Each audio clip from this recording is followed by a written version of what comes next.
Welcome to SurePass, where we share for you to learn and succeed. In this video, we will be discussing abuse of superior strength or means to weaken the defense as one of the aggravating circumstances. Abuse of superior strength or means to weaken the defense.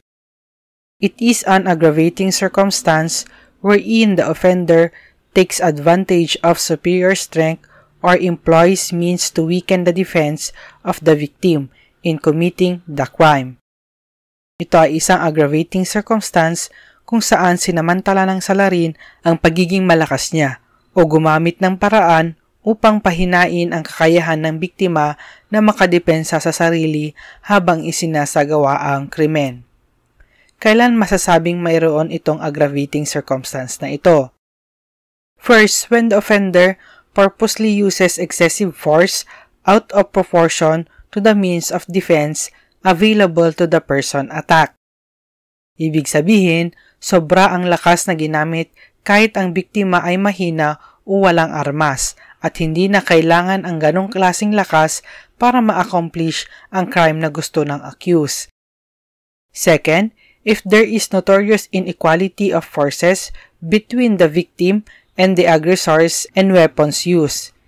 Ibig sabihin, may malaking diferensya ng lakas sa pagitan ng biktima at umatake o may mas mapanganib na armas na ginamit ang akusado kaysa sa biktima.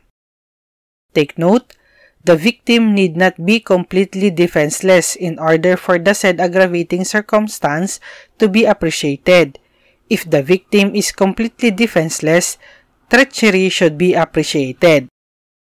May abuse of superior strength pa rin kahit may kakayahan pa ang biktima na depensahan ang sarili, basta malinaw na ang ginamit ng salarin ang mas mataas na lakas o paraan upang pahinain ang depensa ng biktima.